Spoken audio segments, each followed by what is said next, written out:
शिक्षकांच्या भरतीसाठी 2017 पासून पवित्र पोर्टल तयार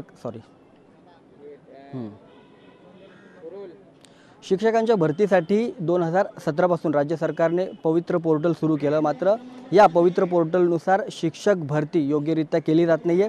ज्या शिक्षकांच्या नियुक्त्या किंवा त्यांच्या परीक्षा घेतल्या जातात त्यांच्या नियुक्त्या व्यवस्थित केल्या जात नाहीये, त्यांना सेवेमध्ये घेतलं जात नाहीये। आणि यासाठीच आपण जर पाहिलं तर राज्यभरातून हे सर्व शिक्षक प्रतिनिधी जे आहेत ते आलेले आहेत। त्यांच्या ज्या या पवित्र पोर्टलनुसार ज्या काही भरत्या झालेल्या आहेत त्या योग्यरित्या झाल्या पाहिजेत, परीक्षा योग्यरित्या झाल्या पाहिजेत अशी मागणी जी आहे ती या सगळ्या शिक्षकांची आहे। आपण काही शिक्षकांची देखील चर्चा करणार आहोत की नेमकं राज्य सरकारकडून जे पवित्र पोर्टल सुरू करण्यात आलं होतं त्याच्यामध्ये काय त्रुटी आहेत आणि व्यवस्थित काम ते का करत नाहीये।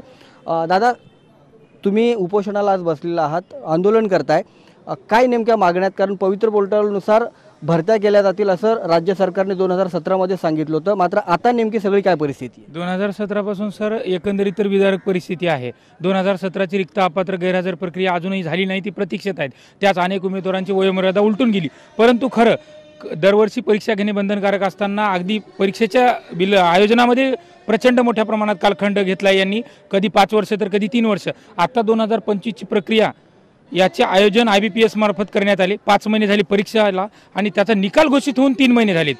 अशा परिस्थितीत आशिया खंडातली एकमेव भरती प्रक्रिया आहे, तिची जाहिरात यांनी अपेक्षित होते, परंतु अद्याप नोंदणी प्रक्रियाच नाही। दुसरी बाब म्हणजे महाराष्ट्राच्या शिक्षण व्यवस्थेची वाटचाल अगदी 7व्या क्रमांकावर घसरली आहे। हे कुठेतरी या सरकारने अंतर्मुख होऊन स्वतःला विचारण्याची वेळ आली आहे।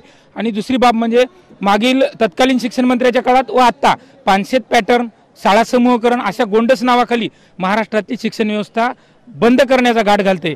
मला एकच सांगायचं, नुकतेच कालचं स्टेटमेंट होतं महाराष्ट्राच्या मुख्यमंत्र्यांचं, त्यांचं म्हणणं असं होतं की आम्ही महाराष्ट्राच्या जनतेच्या हिताचे निर्णय हे इलेक्टिव्ह मेरिटवर करत असतो, परंतु इलेक्टिव्ह मेरिटवर करत असताना महाराष्ट्रातल्या जनतेच्या मुलांचं शैक्षणिक भवितव्य उद्ध्वस्त होतंय। कारण एक शाळा बंद होणं म्हणजे हजारो गुन्हेगार तयार करणं आणि एका शाळेची निर्मिती होणं म्हणजे हजारो शेकडो कारागृह बंद करणं। अशी परिस्थिती असताना राक्षसी आणि 5वी बहुमत एवढं देऊनही इलेक्टिव्ह मेरिटच्या गोष्टी करतायत। यांना या माध्यमातून आज लोकशाही मार्गाने ही मुलं आंदोलन करतायत। उद्याच ही मुलं जर या व्यवस्थेच्या छताडावर बसून न्याय मागल्याशिवाय राहणार नाहीत, हेच सांगतोय। हे सरकार सद्यस्थितीत पवित्र पोर्टल, नोंदणी प्रक्रिया, शिक्षक भरती अशा महत्त्वपूर्ण मुद्द्यांना बगल देऊन आचारसंहितेच्या प्रतीक्षेत झोपले आणि त्या झोपलेल्या सरकारला युवक मात्र येत्या काळात नक्की जागे करतील। आता युवक प्रेक्षकाच्या भूमिकेत राहिला नाहीये। थोड्या दिवसातच स्थानिक स्वराज्य संस्थेच्या निवडणुका आहेत, राज्यभरात या निवडणुका लागू होतील। त्याआधी हे सर्व तुमचे जे प्रश्न आहेत मार्गी लागणं अत्यंत महत्त्वाचे आहे। यासाठी जे आपले शालेय शिक्षण मंत्री आहेत दादा भुसे यांच्याशी काय चर्चा करण्यात आली? हे पहा, आम्ही शालेय शिक्षण विभागाला वेळोवेळी या संदर्भात निवेदन दिलेलं आहे। या तुम्ही पाहत असाल माझ्याकडे या सर्व एवढ्या निवेदनाच्या कॉपी आहेत।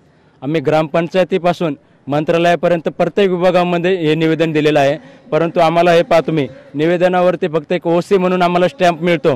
ह्याच्या पलीकडे शासनाचं कोणत्याही पद्धतीचं आम्हाला लेखी उत्तर नाही आहे। आम्ही त्यासाठीच आम्हाला कोणत्याही पद्धतीचं लेखी उत्तर न मिळाल्यामुळे आज आम्ही या ठिकाणी आंदोलनाला बसलो आहोत। आम्ही मे 2025 मध्ये 2,11,308 विद्यार्थ्यांनी आम्ही शिक्षक भरतीची परीक्षा दिली। आम्ही आता एज बारच्या उंबरठ्यावर येऊन पोहोचलो आहोत। आम्ही गेली 10-10, 15-15 वर्ष झाले DED वगैरे होऊन आम्ही आता कुठेतरी आम्हाला नोकरी लागेल या आशेने आम्ही ही परीक्षा दिली, परंतु परीक्षा होऊन 6 महिने झालेले आहेत आणि पवित्र पोर्टलची जी नोंदणी असते ती नोंदणी अद्यापही शासनाने केलेली नाही आहे। आणि आम्ही वेळोवेळी आयुक्त कार्यालयामध्ये या संदर्भात पाठपुरावा केला, परंतु त्यांच्याकडून पूर्णपणे उदासीनता आहे। त्यामुळे आम्ही पूर्ण महाराष्ट्रातल्या प्रत्येक जिल्ह्यातून इथं 100च्या वरती अभियोग्यताधारक इथं बसलेलो आहोत आणि आमचे अनेक अभियोग्यताधारक अजून इथं येत आहेत। आमची जोपर्यंत मागणी पूर्ण होत नाही तोपर्यंत आम्ही या ठिकाणाहून उठणार नाही। आमची शासनाला एक विनंती आहे की आपण ही आचारसंहिता लागू होण्यापूर्वी लवकरात लवकर पवित्र पोर्टलची नोंदणी चालू करावी आणि शिक्षक भरती जी थांबलेली आहे तिला आपण गती द्यावी, ही एक आमची एक विनंती आणि एक मागणी आहे। ताई, तुम्ही पण आज इकडे या सगळ्यांसोबत आलेला आहात। गेल्या किती वर्षापासून तुमचा स्वतःचा हा लढा सुरू आहे? किती विद्यार्थी या सगळ्यामध्ये भरडले जात आहेत? कारण शासनाला जो निर्णय घ्यायला पाहिजे होता तो घेतला जात नाही, त्यामुळे शिक्षक जे आहेत, जे भविष्य घडवणार आहेत आपल्या राज्याचं, आपल्या राज्यातल्या मुलांचं, त्यांचं भविष्य कुठेतरी धोक्यात आहे का?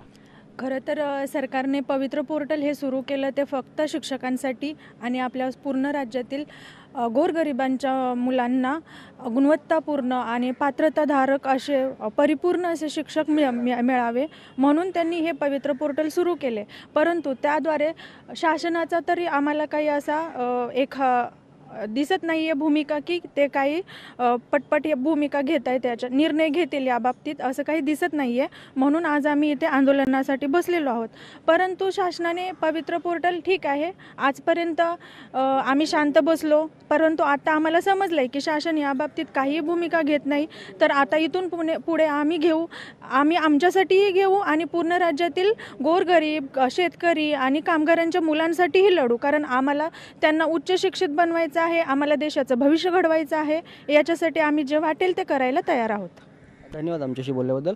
तर शिक्षकांच्या ज्या काही मागण्या आहेत त्या लवकरात लवकर पूर्ण कराव्यात यासाठी ही सगळं शिक्षक जे आहेत ते गेल्या काही वर्षापासून सातत्याने लढत आहेत. आज त्यांनी हा सगळा आंदोलनाचा पवित्रा घेतला आहे. मात्र यानंतर देखील राज्य सरकार जागं झालं नाही तर यापेक्षा जास्त मोठं आंदोलन राज्यभरात पेटवलं जाईल असा इशारा दिलेला आहे. त्यामुळे आता राज्य सरकार जागं होणार का नाही आणि या शिक्षकांचे प्रश्न मार्गी लावणार का नाही हे पाहणं तेवढंच महत्त्वाचं असणार आहे.